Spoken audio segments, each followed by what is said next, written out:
Salut, c'est Jean-Baptiste de jbmarcy.com, ravi de vous retrouver aujourd'hui pour discuter d'un petit problème de sémantique. Le sens des mots peut parfois nous pousser dans des réflexions qui sont un petit peu erronées et c'est vrai que quand on parle de reconquête amoureuse, il y a tellement de paradoxes, tellement de choses compliquées, tellement finalement de chemins différents qu'il me paraît intéressant d'être peut-être un petit peu plus pointu et de revenir sur certaines erreurs que là celle-là je vais me l'imputer à moi, pas parce que c'est un mot que j'ai inventé, mais tout simplement parce que c'est vrai que il y a pas mal de retours autour d'une idée particulière et je m'aperçois que c'est peut-être aussi les formulations qui poussent parfois dans ces réflexions qui sont à mon sens un petit peu éloignées de ce que nous voulons construire. Et l'idée qui me pose problème, c'est l'idée de détachement. On pense souvent qu'il faut se détacher de son ex pour mener sa reconquête amoureuse. Alors dans l'idée globale, c'est tout à fait vrai, mais dans le sens du mot, il y a un petit problème que, comme vous le comprenez, je voulais véritablement clarifier aujourd'hui. Le détachement total, strict, pur, il est tout à fait impossible. Je veux dire, on veut mener une reconquête amoureuse, vous regardez ces vidéos, vous écoutez peut-être des podcasts, vous avez peut-être des formations, vous avez peut-être des coachings qui font que oublier votre ex, d'abord, ça n'aurait pas vraiment grand sens parce que comment oublier quelqu'un qui a marqué votre vie et envers qui vous travaillez malgré tout dans cette évolution personnelle, dans cette reconquête de soi, il y a aussi l'idée d'être avec l'autre personne. Comment oublier cette personne-là, puis comment s'en détacher dans le sens où comment avec ces rappels qui reviennent, qui sont récurrents, comment véritablement mettre une distance vis-à-vis de tout cela, c'est extrêmement compliqué. Et c'est ainsi que je vois très souvent des questionnements qui me disent mais je comprends pas cette idée de détachement. Finalement, on me demande de moins aimer l'autre, d'être dans un espèce de je m'en foutisme, alors que moi de mon côté, je mets tout en œuvre pour mener cette reconquête amoureuse. Donc il y a encore un espèce de paradoxe. C'est là que je voulais finalement faire émerger une nouvelle définition, une nouvelle idée, un nouveau terme, vous appelez ça comme vous voulez, mais je voulais vous parler de dégagement plutôt que de détachement. Pourquoi et qu'est-ce que ça signifie ? C'est véritablement pour ça que je suis là aujourd'hui, pour discuter cela avec vous. Bien évidemment, que mener une reconquête amoureuse si vous aimez plus votre ex, ça n'a pas de sens. Maintenant, très clairement, dans le travail que nous faisons, il y a une remise en question, une remise en cause de pas mal de choses. D'abord parce que la rupture amoureuse pousse très souvent, j'allais dire toujours, mais on veut pas catégoriser, très souvent dans une espèce d'obsession où on se dit voilà, je dois absolument être avec cette personne, où on est dans la peur, panique, j'envoie un texto, j'ai pas de réponse, qu'est-ce que ça veut dire, là on m'a dit ci, qu'est-ce que ça signifie, etc., etc.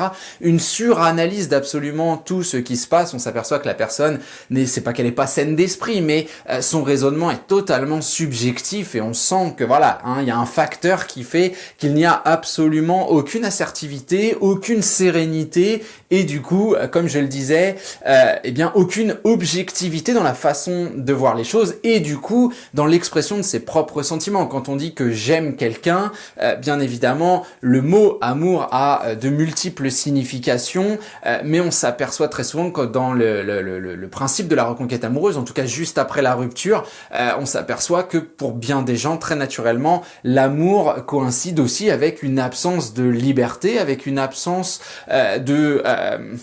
d'acceptation de ne plus avoir le contrôle finalement, parce qu'on veut que l'autre nous réponde, fasse ci, fasse ça, comprenne, entende, etc., etc., etc. Et on s'aperçoit que si on nous envoyait ce genre de valeur, si c'était ça que on nous renvoyait en pleine figure, on tomberait pas forcément amoureux ou amoureuse de la personne qu'on a face à nous et qui nous traite de cette manière-là, qui voit les choses de cette manière-là, très handicapante pour nous, pour notre volonté, avec une absence finalement de compréhension de ce que nous voulons et donc de respect de notre bonheur.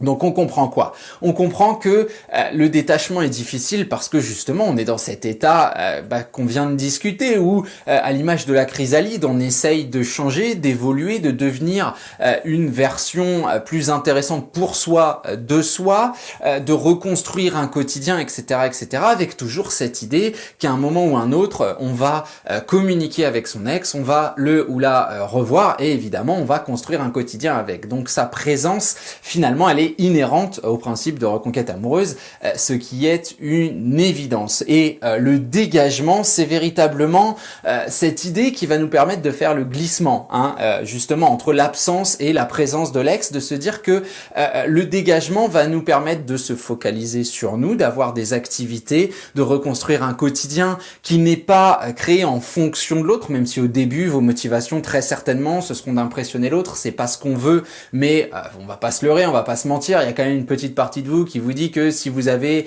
ceci ou cela dans votre quotidien, votre ex n'en sera que plus impressionné, en tout cas le notera, le reconnaîtra et ça jouera en votre faveur. Ça on le sait, on va pas, comme je le disais, être dupe vis-à-vis de cela. Mais très clairement, le dégagement, ça va être cette capacité à ne plus être focalisé sur les enjeux de l'interaction, tout simplement. Il n'y a jamais de simplicité dans la reconquête et dans les relations humaines, mais tout simplement donc de se dire que mon ex réagisse comme ci, comme ça, ne réagisse pas du tout, dise ceci, dise cela. On a compris que l'humain et l'humain en reconquête est en perpétuelle évolution, que nous, ce qui nous intéresse, c'est le contraste. Notre but, notre objectif, c'est un déplacement du focus, comme je le disais dans ma dernière vidéo, c'est de proposer de nouvelles réalités à notre ex, et qui dit nouvelle réalité, dit a priori nouveau set de réactions et de réflexions pour la personne qui est face à nous, avec entre parenthèses cette volonté de notre côté de lui laisser justement l'espace, l'opportunité d'avoir ses réflexions seul et de pas essayer de lui faire rentrer dans la tête à coups de hachoir. En général, ça fait un trou.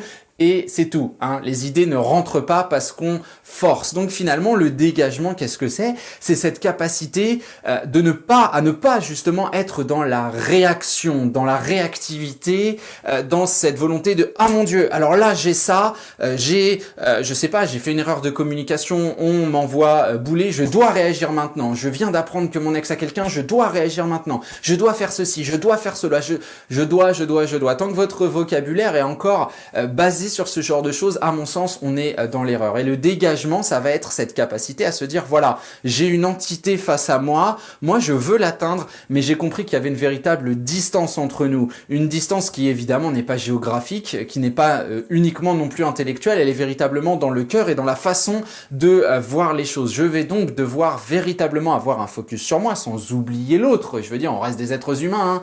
Quand vous allez aux toilettes, c'est pour satisfaire un besoin à vous. Quand vous allez manger telle chose plutôt que telle autre chose, c'est quelque chose, c'est un choix que vous faites pour vous.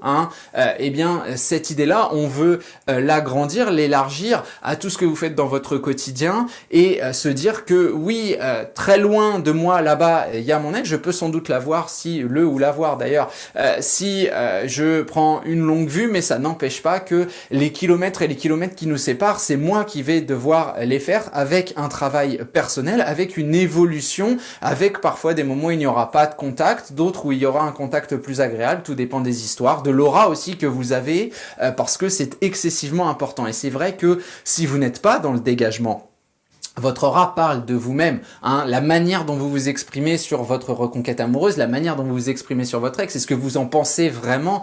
Tout cela influence directement, effectivement, votre degré de dégagement. Et malheureusement, quand on n'est pas du tout dégagé, quand on est dans la réflexion sur le « Ah tiens, là ça veut dire ci, là ça veut dire ça, là j'ai ce signe-là, est-ce que JB c'est un bon signe ?»